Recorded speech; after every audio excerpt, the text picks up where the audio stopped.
L'objectif aujourd'hui de cette rencontre est de présenter le parcours digital e-portfolio et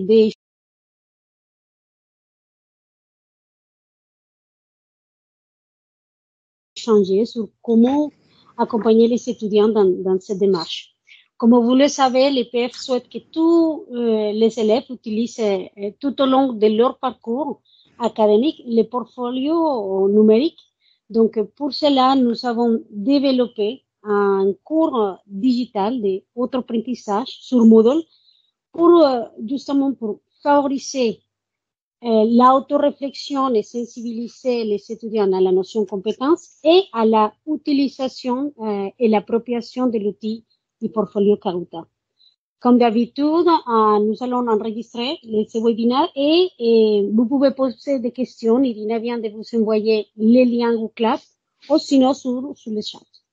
Donc, nous avons 12 invités, Marie-Pierre Cuminari Norberto, qui vont nous donner peut-être des pistes d'accompagnement à l'utilisation de l'e-portfolio et à la réalisation de ce parcours digital. Donc, je te donne la parole à Irina. Je vais couper mon micro. Merci beaucoup. Alors, je vous rappelle que dans la conversation, je vais reposter peut-être, il y a le lien vers le WooClap, parce qu'on va commencer par un petit WooClap. Donc, j'attends une minute que tout le monde se connecte et je vais passer à la première question. Pendant ce temps-là, je vais partager mon écran avec vous.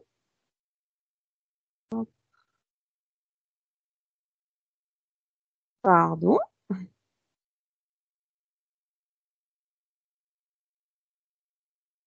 Voilà. Et donc, la première question, alors les deux premières questions de WooClap, elles portent plus généralement sur la démarche réflexive et pas uniquement sur la démarche e-portfolio. Et la première question, c'est une sorte de quiz, si vous voulez. Je vais vous demander de classer dans l'ordre les étapes de la démarche réflexive. Alors, pour préparer cette question, je me suis basée sur le livre Comment soutenir la démarche réflexive de Charlier, Boussena et il y a plusieurs auteurs. Bon, je vous mettrai un lien vers l'ouvrage et puis vers une petite infographie qui résume précisément ces étapes de la démarche réflexive. Donc, n'hésitez pas à les classer dans l'ordre et puis à cliquer sur envoyer et on va regarder ensemble l'ordre des étapes de la démarche réflexive.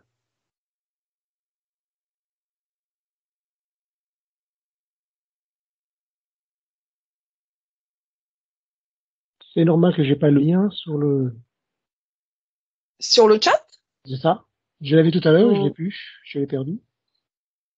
Bah, regarde là sur l'écran, normalement tu vois c'est www.voclap.com/jp comme jeudi pédagogique e-portfolio. E-P-O-R-T-F-O-L-I-O. Parce que pour l'instant, j'ai une seule réponse qui est arrivée, deux réponses. Bon, j'attends une dernière minute.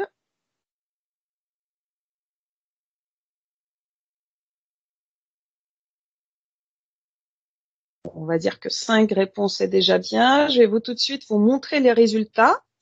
Donc, la première réponse, c'est la première étape, c'est d'écrire la situation telle qu'on la vit.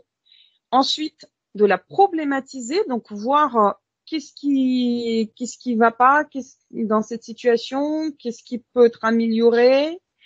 Analyser ensuite, donc en quoi cette situation est telle qu'elle est, à quelle autre situation ça peut nous faire penser. Théoriser à partir de l'action. Donc là, peut-être réfléchir plus globalement dans son action, quelles sont les décisions qu'on prend, quelle est notre façon d'agir. Peut-être s'appuyer un petit peu sur la théorie et ensuite réinvestir dans l'action. Donc procéder à un changement de pratique, un éventuel changement de pratique. Deuxième question. Alors, deuxième question, là, c'est vraiment, ça concerne vous en tant qu'enseignant. C'est quel est votre rapport à la démarche réflexive? Donc, dans votre enseignement, est-ce que vous soutenez la démarche réflexive des étudiants et pourquoi? Ça peut être un élément de l'enseignement, mais pas obligatoire. Donc, vous pouvez choisir l'une des deux catégories. Soit vous soutenez la démarche réflexive, soit non, et vous donnez la cause. Pourquoi vous êtes pour ou contre? Ou peut-être c'est pas forcément pour ou contre. Je pense que souvent la raison de ne pas soutenir la démarche réflexive, c'est le temps. On n'a pas le temps de travailler ça dans notre enseignement. Il y a beaucoup d'autres choses à faire. S'il est objectif, oui. Alors une démarche réflexive, elle peut tendre vers l'objectivité, mais je pense que ça peut difficilement être 100% objectif, mais peut-être que nos invités en parleront.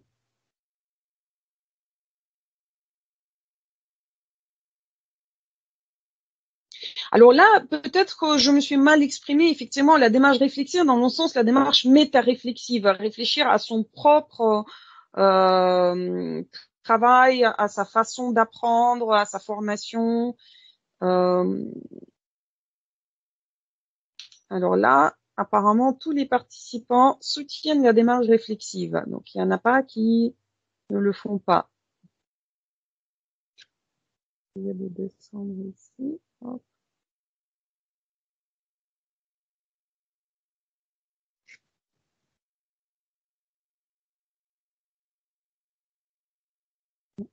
Je vais afficher comme ça. Bon, bah, merci pour vos réponses. On en reparlera peut-être dans la deuxième partie, quand on aura d'autres questions WooClap sur vos propres pratiques. Mais en attendant, je vais passer la parole à Marie-Pierre. Donc, on a aujourd'hui deux invités qui, eux, ont eu l'occasion de réellement accompagner la démarche réflexive des étudiants dans leur travail sur l'e-portfolio. Donc, Marie-Pierre, je te passe la parole et je reviendrai tout à l'heure pour annoncer Norberto et puis pour poser des questions plus tard. Bonjour. Bonjour à tous. Alors moi, effectivement, j'ai accompagné les étudiants de la formation technologique dans le lancement pilote du portfolio, du e-portfolio. Alors, c'était des étudiants de première année. Quand on leur a présenté la première fois le portfolio et cette démarche-là avec Diana, leur première réaction, je dirais, c'était plutôt perplexe. Certains même un petit peu réfractaires dans la position ça n'a rien à faire dans cette formation, ça n'a rien à faire dans une prépa, ils voyaient pas vraiment l'utilité, même le jour où on était en train de présenter, d'expliquer. Et puis progressivement et surtout, j'ai envie de dire collectivement, ils ont mis en place une démarche réflexive. Bon, pour des premières années, c'est un petit peu nouveau, une démarche réflexive. Et tout doucement aussi, avec un petit peu notre accompagnement et puis l'accompagnement du portfolio, sa structure, ils ont mis en place tout doucement une démarche par compétences. Donc ça, c'est vraiment des points forts. Moi, j'ai noté que pour beaucoup d'entre eux, ça leur permettait de prendre du recul par rapport à leur formation, de se demander c'est vrai qu'on nous enseigne ça, peut-être ça peut nous servir à un moment donné, de s'interroger sur les objectifs et tout doucement de les amener à mettre en place un projet professionnel. Ils l'ont pas tous mis en place en première année, même en deuxième année, voilà. Donc tout doucement, ça les amène à construire un projet professionnel. Moi, j'ai trouvé que c'était les points positifs. Les points négatifs, c'est que si on leur rappelle pas régulièrement que ils ont travaillé sur un projet, que ça serait intéressant d'aller étoffer leur portfolio, ils le font pas. Et ils le font pas parce que parfois ils sont bloqués sur comment je vais l'exprimer, comment je vais le rédiger, qu'est-ce que je peux mettre, qu'est-ce qu'il est intéressant de mettre. Voilà, donc c'était un peu dans ce type d'accompagnement qu'ils nous sollicitaient. Et moi, je les encourageais toujours à le faire ensemble. C'est-à-dire, t'as écrit quelque chose sur le projet, là, montre-le à tes camarades de projet, demande-leur ce qu'ils ont mis, est-ce que vous comprenez ce que votre camarade a écrit, est-ce que c'est quelque chose qui vous semble positif et surtout quelque chose qui valorise votre investissement, est-ce que ça valorise votre travail, est-ce que vous avez repéré vos points forts, vos points faibles, etc. Voilà. Donc moi j'ai trouvé qu'il y avait besoin d'un peu d'accompagnement dans ce sens-là. Je ne sais pas si j'en ai dit trop, pas assez. Merci Marie-Pierre. Peut-être on aura une session de questions-réponses un tout petit peu plus tard. On va laisser Norberto faire sa présentation à lui et puis Diana aussi, elle va présenter notre travail et ensuite il y aura une session de questions. Merci Marie-Pierre. Merci. Bonjour à toutes et à tous. Donc là, je vais simplement dire un témoignage par rapport à ce que nous avons mis en place dès le début de la formation d'ailleurs. Et quand on a mis en œuvre le portfolio qui est toujours d'actualité, à chaque nouvelle rentrée d'apprentis, on met en œuvre cette démarche que nous appelons une démarche projet professionnel individualisé, qui est dans le contexte de la formation en alternance et professionnalisante. Et on a trouvé que l'outil portfolio apporte vraiment un plus parce que c'est un outil structuré qui nous permet de bien cadrer en fait cette démarche. On n'a pas appelé à l'époque déductif, mais c'est une démarche de réflexion qu'ils avaient avant, qui était plutôt sous format papier.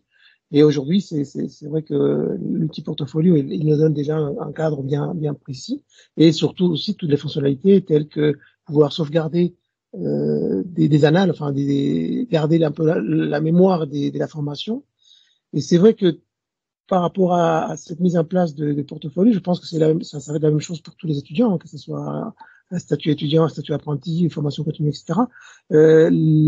C'est aussi la notion de comment dirais-je, poste de travail, compétences, etc. Ce sont des choses qu'ils voient moins dans la formation normale, hein, et que on a un petit peu du mal au début à les faire adhérer, mais ça vient assez facilement, notamment avec les apprentis, puisqu'ils sont un milieu professionnel, donc ils peuvent très vite intégrer la notion de compétences par rapport à la démarche et l'outil portfolio.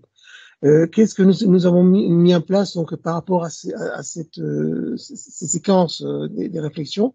On a prévu quelques séquences avec des thèmes à aborder. Par exemple, la première séquence qu'on a fait, d'ailleurs avec Diana pour la première année qui vient de rentrer, à mois de décembre, novembre, on a lancé le portfolio avec déjà une démarche réflexive, si je me permets le nom, et on a commencé par le métier d'ingénieur, qui puissent eux-mêmes décrire quel est le métier d'ingénieur à travers justement des éléments que derrière on a nommé compétences. Et petit à petit, hein, dans la démarche réflexive, on a fait ça un groupe, hein, et chaque groupe a donné ses définitions, les grandes compétences qu'un ingénieur peut acquérir, et donc eux ils doivent acquérir pendant la formation.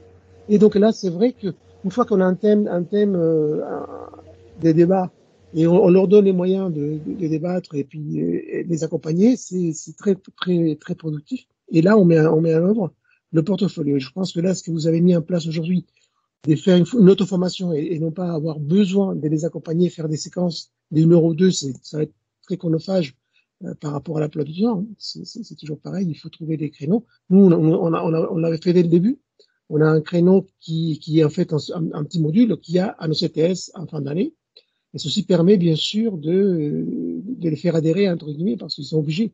À la fin de la première année, ils ont un livrable à rendre. Donc, forcément, il faut qu'ils prennent du temps et ils réfléchissent sur eux-mêmes, sur soi. Là, dans les thématiques qu'on leur propose en première année, par exemple, on parle aussi connaissance des soi. Entre autres, on fait passer un test de personnalité, le MBTI. Après, on fait aussi un atelier connaissance de soi. Et donc là aussi, ils peuvent extraire des compétences, entre guillemets, soft skills, et c'est positionné par rapport à ça. Donc là, je dirais que le portefeuille, c'est un outil structuré qui permet justement d'accueillir une démarche, mais il faut que la démarche soit là et que le portefeuille soit un outil pour la démarche, et non pas le contraire. Enfin, c'est un petit peu la perception que j'ai par rapport à ça. Et c'est vrai que comme on disait Marie-Pierre, il y a les écueils sont souvent le manque de temps.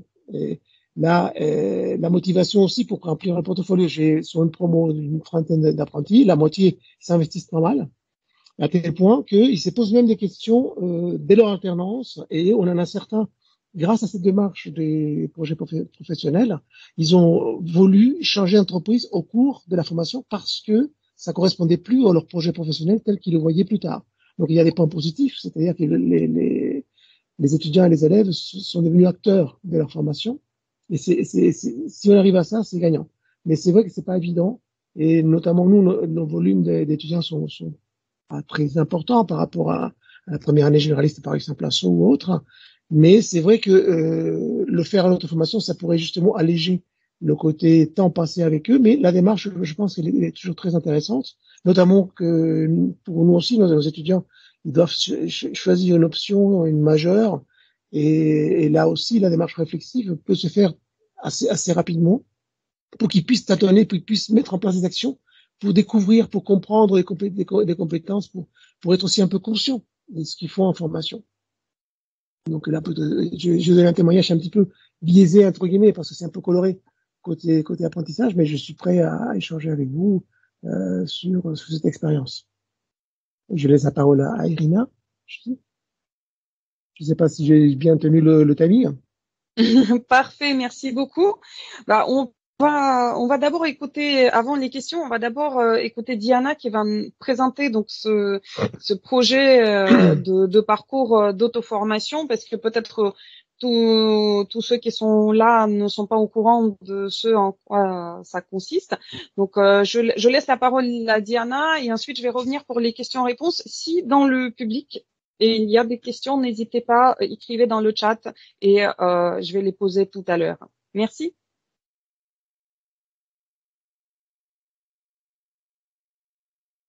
Diana, le micro, s'il te plaît.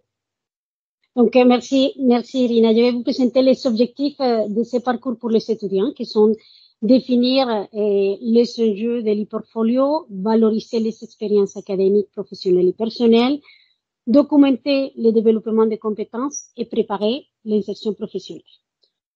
Ces cours se composent de 4 modules qui sont les enjeux de l'e-portfolio, documenter les compétences avec l'e-portfolio, utiliser les e-portfolio pour le développement professionnel et réussir son intégration professionnelle.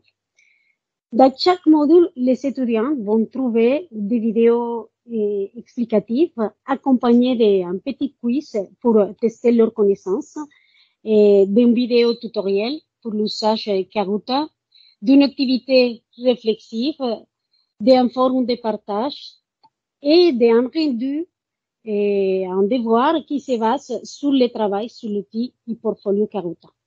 Il y a également dans chaque module une auto-évaluation pour aider aux étudiants à réfléchir sur son apprentissage et le travail fait lors de ce parcours. Donc, chaque module demande environ 1h30 de travail individuel, donc un total de 6 heures pour compléter ces cours. C'est un parcours conditionnel, c'est-à-dire que pour avancer, les étudiants doivent compléter les activités prévues dans chaque module pour pouvoir accéder au module suivant. Un système de badge numérique a été intégré à ce parcours qui permet de reconnaître les compétences acquises dans chaque module. À la fin de ce parcours, et après avoir obtenu les 4 badges, les étudiants pourront télécharger un certificat numérique des acquis.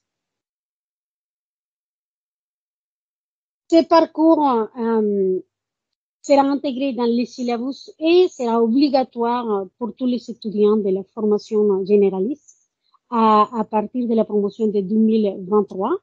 Et il y a 2 étapes de validation. La première, c'est l'étape que je viens de vous expliquer, le système de badge et l'obtention de certificats numériques des acquis, qui sera vérifié en amont en semestre d'août. et la validation de la mise en application lors du projet fin d'études et qui va inclure une petite restitution de ce que l'étudiant a fait sur les portfolios et un extrait d'un rapport Karuta. Donc, les élèves de 2025, ils auront des 12 semestres 2 ou semestre 7 pour compléter ces cours et obtenir les certificats numériques. Et les étudiants de la promotion 2024, ils auront du semestre 4 ou semestre 7, si je ne me trompe pas, pour obtenir les certificats numériques. Nous espérons que cette formation sera un bon moyen pour les élèves de l'IPF de s'approprier de l'outil e-portfolio Karuta, de la notion compétence dès la première année et de les outils que l'IPF a mis en place pour l'insertion professionnelle. Donc, c'est l'objectif du 4e module. Mais à part tout ça, nous avons besoin de vous, des enseignants, pour inciter les étudiants à utiliser les portfolios pour faire des rappels réguliers, pour envoyer les étudiants vers les portfolios afin de renseigner un projet académique, leur expérience, par exemple, lors d'un stage, afin de réfléchir aux compétences acquises lors d'une expérience, etc. Donc, nous avons besoin de vous. C'est pour ça que c'est important ce moment de ces rencontres pour trouver des pistes de comment on peut faire des rappels réguliers, à quel moment, etc., justement pour inciter les étudiants à l'utilisation. Je ne sais pas si vous avez des questions notamment sur ce que je viens de vous présenter, sur le parcours, ou sinon on continue avec les activités qu'on avait prévues. Peut-être une petite question. Quand tu parles des badges, donc il faut avoir tous les badges pour avoir le certificat, ou il faut avoir un certain nombre de badges? Non, tous les badges. Tous les badges. Les 4 modules. D'accord. Oui. Donc, je te donne la parole, Irina, pour continuer. Oui, pour l'instant, on n'a pas de questions dans le chat. Je ne sais pas s'il y a quelqu'un qui veut prendre la parole déjà pour réagir. Sinon, je peux, moi, poser des questions. J'aurai quelques questions pour toi et pour nos invités. Ah, il y a Katia qui voudrait réagir. Non, mais j'ai juste une petite question. Est-ce qu'on peut le tester là aujourd'hui, ce petit parcours de conditionnel, nous, en tant qu'enseignants, ou oui, pas? Oui, si tu veux nous. Ouais, on a fait les tests entre nous parce que D'accord, donc est c'est en train pas de encore finir. Non. On est en train de finir les derniers modules. On n'est pas fini, c'est pour ça qu'on n'a pas mis la partie des tests. Mais oui, on a Odile, elle a fait le parcours, Catel aussi, des personnes qui se sont portées volontaires. Bienvenue. Ouais. Si vous avez besoin de tests, ouais, je peux regarder, ouais. Très bien. Comme vous voulez. Oui, bien sûr. Alors, on a une demande de montrer l'outil. Donc, je suis en train de rechercher le cours sur Moodle pour pouvoir peut-être partager. Moi, je l'ai ici ouvert. Ah, vas-y. Ça, c'est les cours. Et c'est un cours Moodle, donc il y a les modules seront, il y a la vidéo de présentation, les petites consignes sur les compétences, et l'approche pédagogique et la partie évaluation qui explique notamment chaque batch et comment ils vont obtenir chacune des batchs. Après, il y a les modules 1. Il y a les vidéos, je vais me connecter plutôt avec le rôle d'un étudiant. Sinon, on va voir plusieurs. Donc, il y a le module 1. Ah, mais si je me connecte avec je ne peux pas montrer parce que c'est un parcours conditionnel. Oui, parce qu'il y a les restrictions, ouais, c'est pour ça. Mais c'est pas grave, montre. C'est pas grave, ouais. enseignant. Donc, c'est le module 1, il y a des vidéos Et avec des sous-titrages, les étudiants vont pouvoir télécharger les transcriptions des vidéos et les activités réflexives à chaque module, des forums de partage. Il y a les exemples du portfolio. Ça, c'est intéressant pour qu'ils puissent voir des rapports et tout ce que les étudiants d'autres formations ont fait.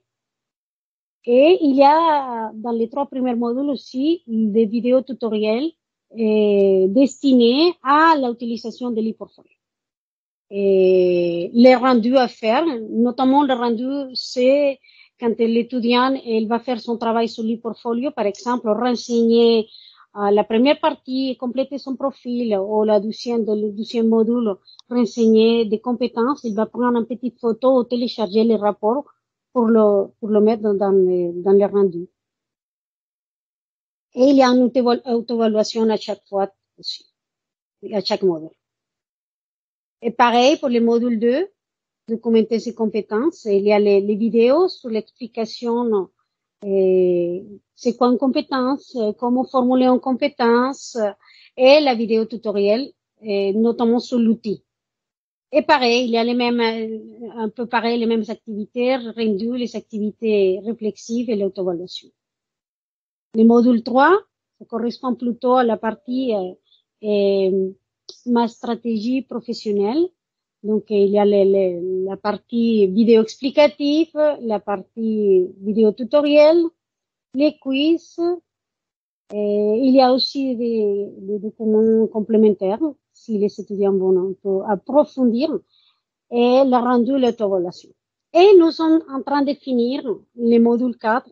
C'est un module qu'on a fait avec l'insertion professionnelle, notamment Frédéric et Laurent et Agnès, afin de montrer aux étudiants tous les outils que les peuvent mettre en place pour l'insertion professionnelle. Donc ici, il va voir la petite guide, la boîte outils de l'IPF pour construire le projet professionnel, une explication des outils comme Human Roads, Job Teaser, et comment faire les CV, etc.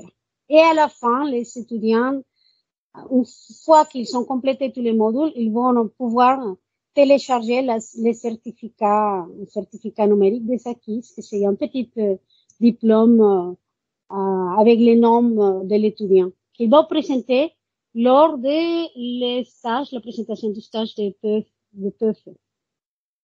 Donc, c'est un peu comme ça. Certificat, parcours digital, etc. Donc, je vous montre rapidement. C'est bon? Merci Okay. Diana. Merci. J'aurais peut-être une question pour toi aussi, mais on va commencer par nos invités Marie-Pierre et Norberto. Alors, bien sûr, vous l'avez dit, Norberto, tu l'as dit, la démarche e-portfolio n'est pas facile à suivre pour les étudiants. Parce qu'ils ne comprennent pas forcément l'utilité tout de suite, parce que ça demande du temps, de la discipline. Alors, selon vous, quelles seraient quand même les clés de réussite? Comment ils peuvent faire, eux, les étudiants, pour persévérer dans cette démarche? Et comment un enseignant, parce que vous étiez responsable de cet accompagnement, mais un enseignant qui lui-même n'est pas en charge d'un accompagnement pour la démarche e-portfolio, mais comment on peut quand même les aider pour que les étudiants réussissent? Est-ce que vous avez des idées, des suggestions? Norberto? Marie-Pierre, peut-être tu veux intervenir? Non, vas-y, Norberto. D'accord. Là, je pense que là, il faut aussi que les enseignants soient acteurs, qu'il y ait une petite formation aussi pour les enseignants. Parce que là, il faut une certaine sensibilisation, parce que pour lancer le débat, pour faire, comment dirais-je, moi, par exemple, mais je vais pas me mettre en avant, mais quand j'anime mon cours, management de risque industriel, j'ai fini le cours en disant, écoutez, on va regarder les postes d'emploi que vous pouvez avoir si vous maîtrisez un certain nombre de compétences, comme les risques, vous pouvez être responsable au QHE, etc. Donc, qu'il y ait un message qui est autour de ces notions de compétences et professionnalisation à chaque module de la formation, ça peut être un point intéressant. La réflexion, ne s'arrête pas. Si on fait ça là, et puis 6 mois après, on essaie de revenir, on a perdu quelque chose d'essentiel. Mm-hmm. Marie-Pierre, toi, tu veux réagir? Moi, je pense que peut-être les responsables pédagogiques pourraient sensibiliser tous les enseignants qui animent, qui encadrent des projets. Parce que il me semble que cette démarche réflexive s'inscrit vraiment, vraiment bien dans tous les types de projets, que ce soit des projets numériques ou des projets techniques ou peu importe, mais dans tous les types de projets qu'ils démarrent dès la première année, avec des tout petits projets. Prendre un petit peu de temps, sensibiliser l'enseignant, quand il y a des petits jalons, de sensibiliser les étudiants, quels sont vos points forts dans ce projet, que ce soit des points forts techniques, des points forts de leadership, des points forts de collaboration, voilà, qu'ils s'interrogent un petit peu sur quels sont leurs points forts, leurs points faibles, leurs points d'amélioration. Puis en fin de projet, au moment de la soutenance, peut-être sensibiliser aussi les jurys à aller un petit peu dans ce sens-là. On fait suffisamment de soutenance au cours de la formation pour pouvoir sensibiliser les jurys à poser des questions sur est-ce que vous êtes interrogé sur ce que ce projet vous a apporté, ce stage, est-ce que vous êtes amélioré sur des compétences transversales.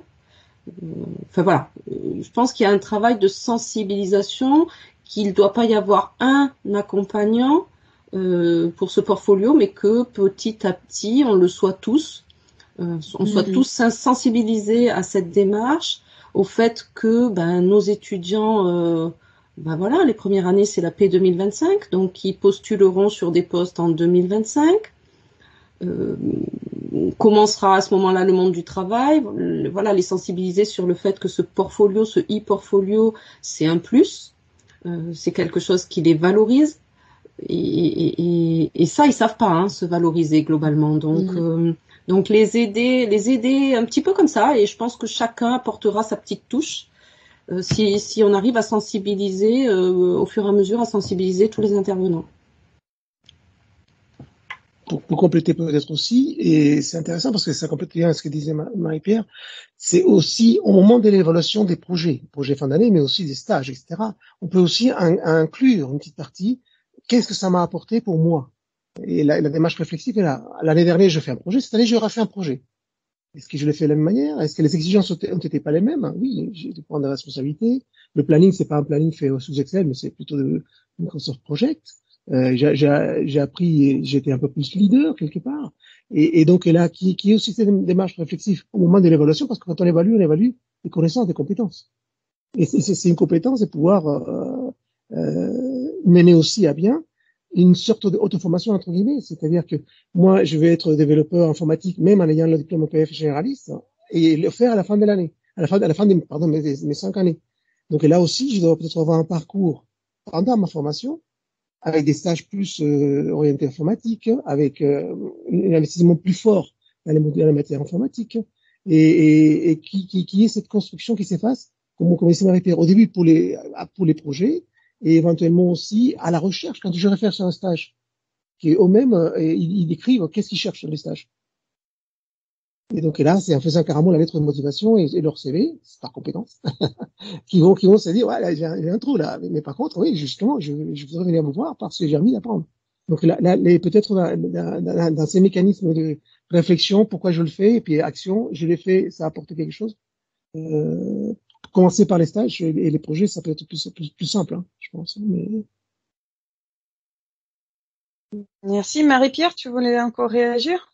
Alors, je voulais juste rebondir un petit peu sur ce que dit Norberto, sur faire la différence entre les critères d'évaluation, les exigences de l'enseignant et mettre en parallèle surtout leurs objectifs.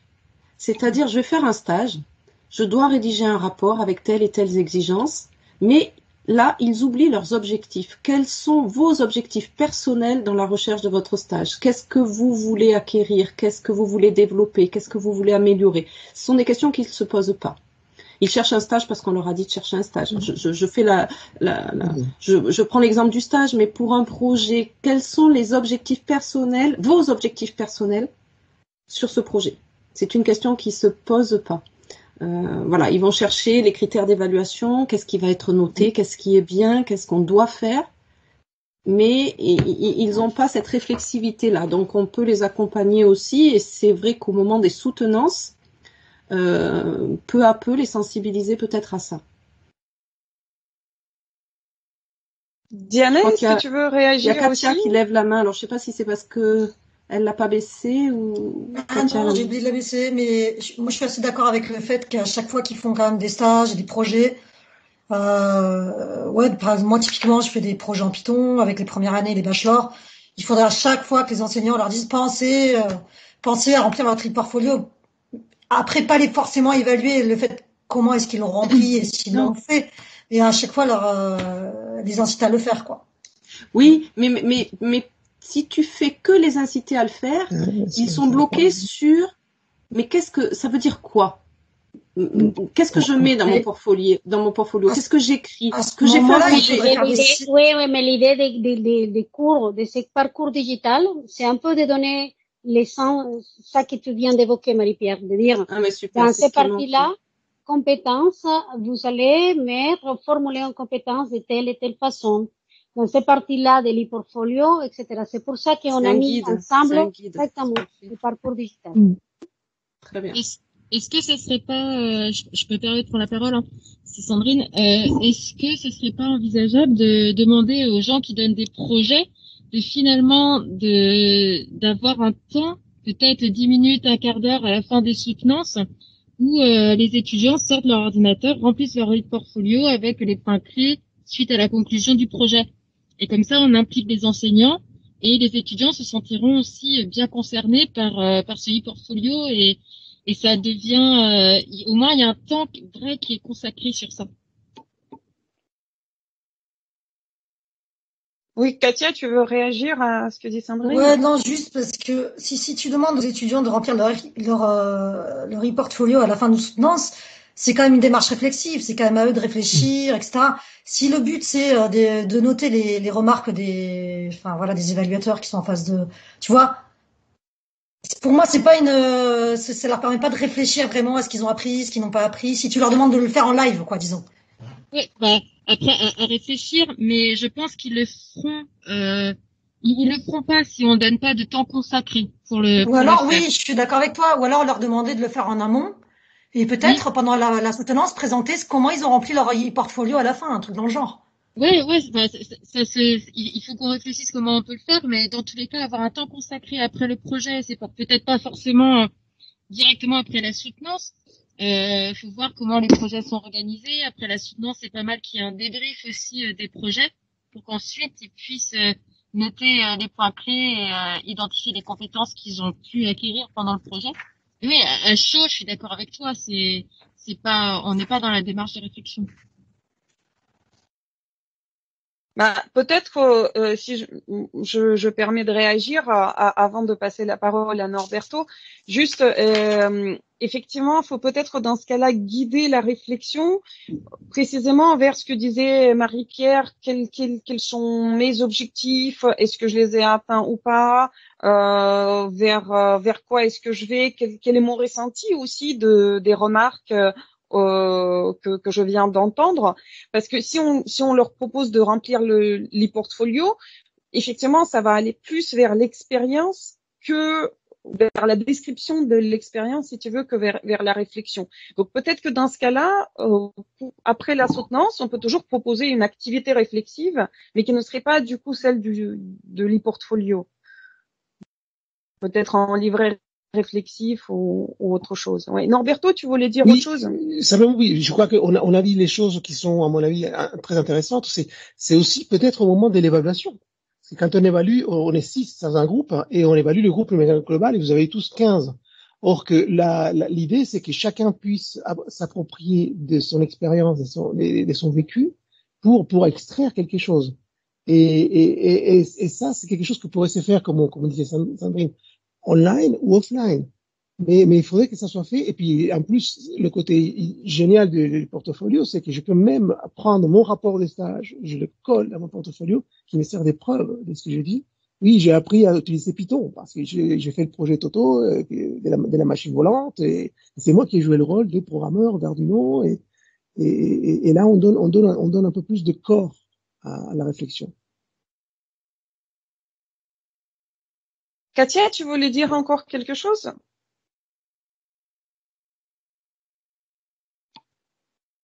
Non, Non, j'ai oublié d'enlever la main, excusez-moi. Pas de souci. Alors, je vais vous poser, bon, il ne nous reste plus beaucoup de temps, mais comme on n'est pas très nombreux, je pense qu'on peut se permettre de passer plus de temps à la discussion. J'aurais une autre question. Alors, Marie-Pierre, elle en a un petit peu parlé, du travail en groupe. Toi, Norberto, qu'est-ce que tu en penses? Le travail en groupe, sur les portfolios, je veux dire que les étudiants travaillent ensemble sur les portfolios. Je considère, le travail en groupe est très intéressant, surtout dans la réflexion. Là, quand j'ai évoqué l'atelier métier de l'ingénieur, ils travaillent en groupe. Hein.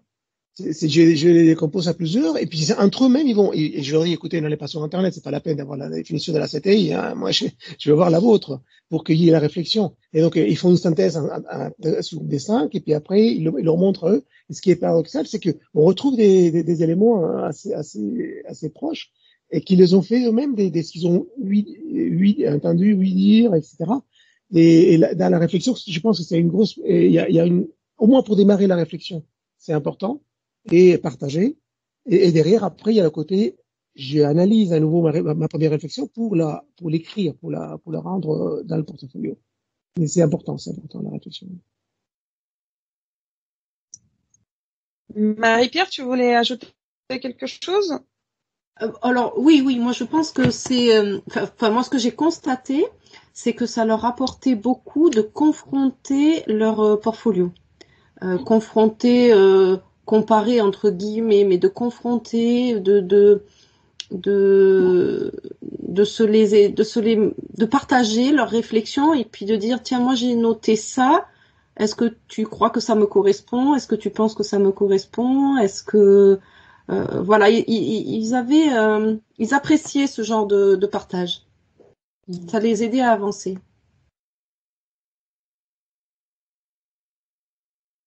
Est-ce que quelqu'un d'autre veut réagir, je sais pas, Diana, sur cette question du travail en commun sur les portfolios? Non, ça va. Si tu veux, on peut avancer sur les activités. Peut-être que ça... Bien sûr. Alors, effectivement, bon, j'ai prévu encore quelques petites questions voclap. Donc, si vous n'êtes pas connecté, connectez-vous, reconnectez-vous. Donc, je vous rappelle que c'est JP comme jeudi pédagogique e-portfolio. Et la question que je voulais vous poser cette fois-ci, c'est quelles sont les activités?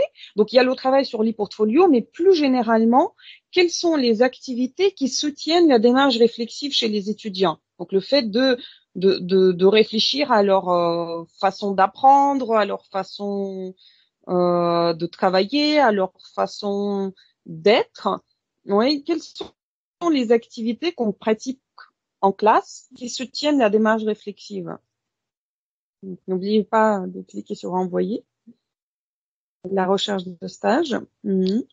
Bien sûr, parce que c'est ce que disait Marie-Pierre. Oui, ils ne doivent pas chercher le stage uniquement pour chercher, parce qu'on leur a dit de chercher le stage, mais aussi parce que ils doivent savoir de quoi ils ont envie.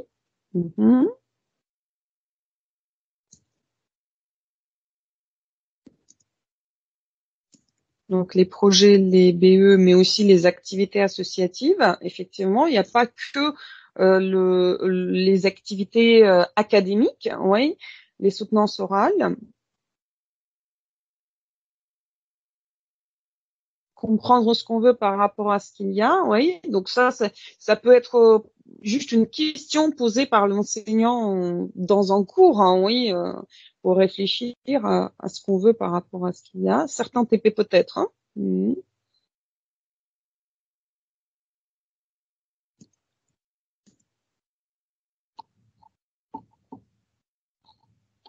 Très bien. Alors la deuxième question, une réflexion en groupe, ouais, sur un sujet. travailler sur le projet d'évolution dans l'entreprise. Alors la question suivante, elle est en lien aussi avec celle-là, parce que là, je vous ai posé la question en général, quelles sont les activités qui soutiennent la démarche réflexive. Maintenant, je vous propose de réfléchir à votre enseignement et de nous dire quelles sont les activités que vous pratiquez avec les étudiants et qui mériteraient d'être inscrites dans l'e-portfolio. Donc, effectivement, tout à l'heure, on a parlé des projets, mais est-ce qu'il y a autre chose qu'on pourrait inscrire dans l'e-portfolio?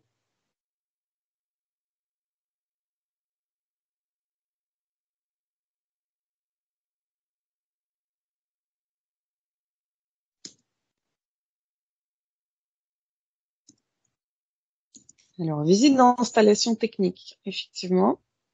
Parce que souvent, on se dit qu'il devrait inscrire quelque chose, mais qu'est-ce qu'il devrait inscrire dans leur e-portfolio? Il y a d'autres idées d'activités de cours qu'on peut inscrire dans l'e-portfolio?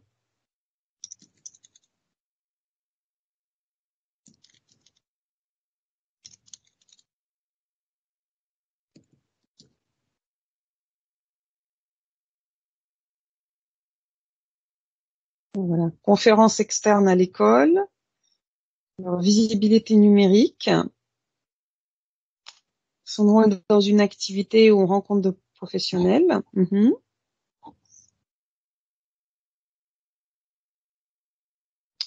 Réseau, et effectivement, dans les portfolios, il y a une rubrique Mon réseau. Donc, c'est prévu a priori qu'il y inscrive des choses.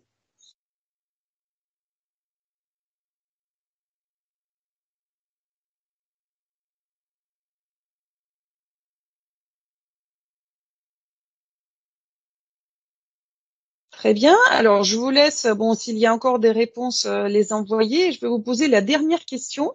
Alors, ça rejoint ce que vous avez dit tout à l'heure. Il est nécessaire que les enseignants prévoient le temps finalement dans le cours pour travailler sur l'e-portfolio. Et alors, une question un peu qui fâche. Quelle part de votre enseignement, donc peu importe quelle est la durée de l'enseignement, quelle est la part que vous pourriez dédier donc au rappel de l'e-portfolio, attention, allez-y, remplissez, n'oubliez pas, ou même pour donner une idée de ce qu'ils peuvent remplir. Oui, ça, ce projet-là, ça serait intéressant de l'inscrire.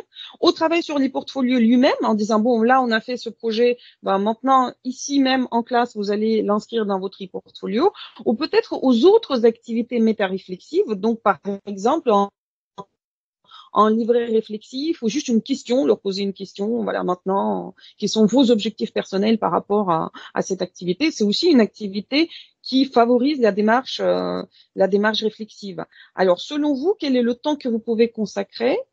Et là, moins de 15 minutes, entre 15 minutes et 1 heure ou plus d'1 heure. Il y a même il y a une personne qui serait capable de réellement dédier plus d'1 heure de son enseignement au travail sur l'e-portfolio.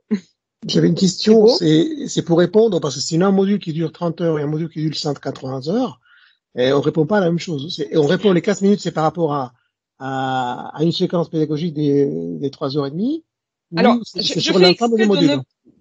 Je fais exprès de ne pas poser la question parce que sinon chacun va dire ah oui mais moi ça dure tant. C'est aussi par rapport au contenu je pense parce que il y a un module de 130 heures mais où finalement il n'y a pas grand chose à inscrire dans les portfolios et il y a peut-être un module court mais avec un travail sur le projet où effectivement il faudrait qu'il y ait un temps dédié. Donc j'ai choisi exprès de ne pas dire le quota par rapport à l'enseignement. Mais le temps. Tu me parles? D'accord. Tu me parles? Alors, il y a quelqu'un qui parle. Tu vois, regarde, on se fait encore solliciter, Liliane. Pour les entretiens, concours à venir, plus pour le bachelor. Et dans le mail.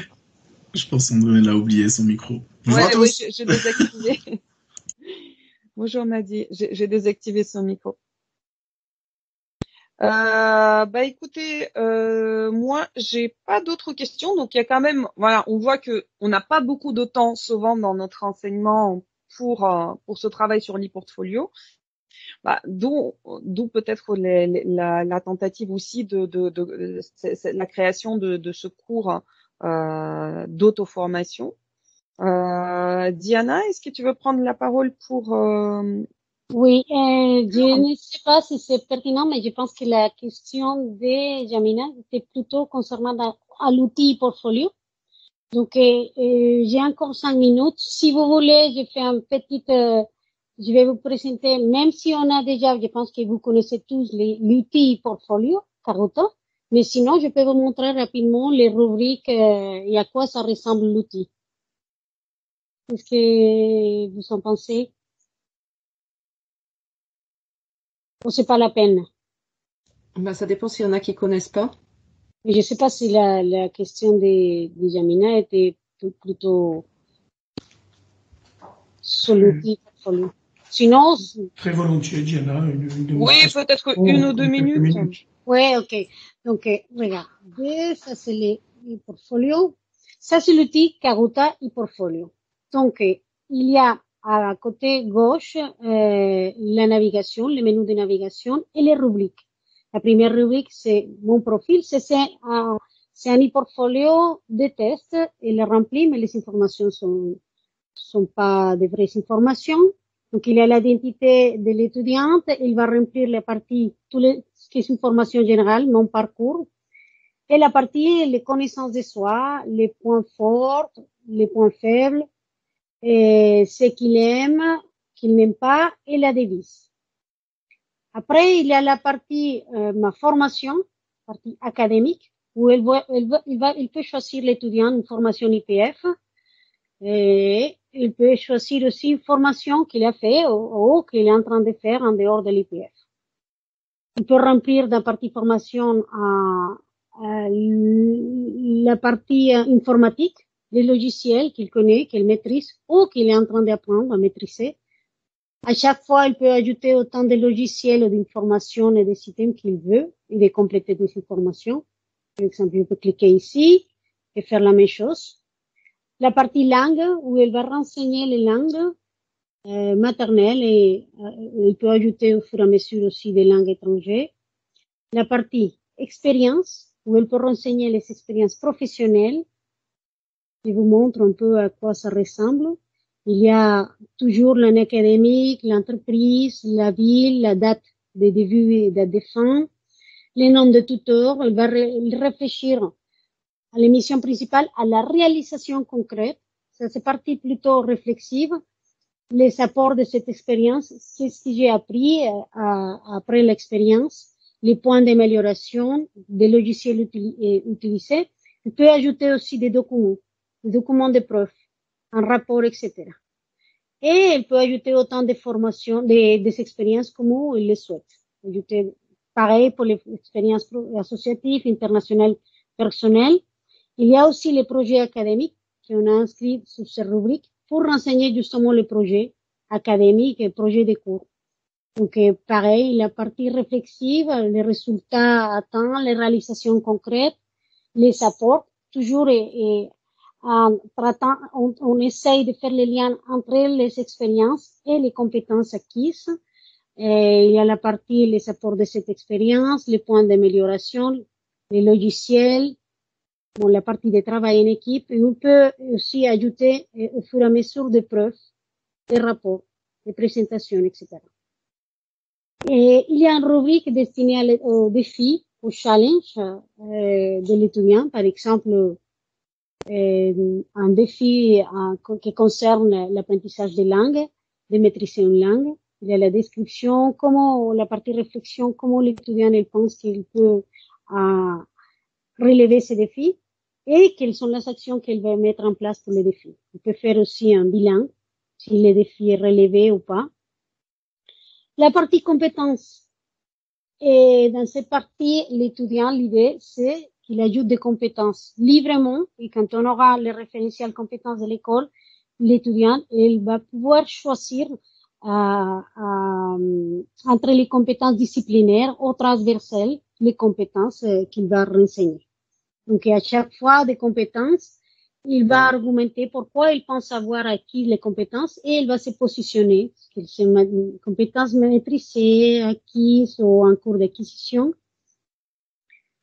La dernière rubrique concerne la stratégie professionnelle et c'est le module 4 de le parcours numérique de l'e-portfolio qui le but de ce module est justement d'aider les étudiants à développer, à chercher un stage et à se préparer pour l'insertion professionnelle.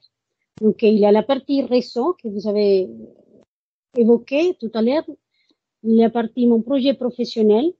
On peut ajouter autant de métiers qu'ils le souhaitent parce que les étudiants, quand ils rentrent à l'école, peut-être qu'ils vont ou ils se projettent se visualisent pour faire un métier, mais après, il va changer peut-être d'avis. Donc, c'est un outil évolutif qui va permettre à l'étudiant de voir comment il a évolué lors de ce parcours académique.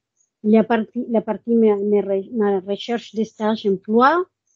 Donc, ici, on renseigne sur tous les outils que l'IPF a mis en place pour l'insertion professionnelle. Et la partie les entretiens quand on fait une recherche d'emploi ou de stage. On fait aussi ici une réflexion sur comment ça s'est passé, cet entretien, les points forts, les points faibles et les points à améliorer. Une particularité de l'e-portfolio, c'est que à chaque fois que l'étudiant le renseigne quelque chose, il y a un rapport qui s'est fait à partir des informations données. Donc ici, c'est un rapport que l'étudiant va pouvoir télécharger en PDF.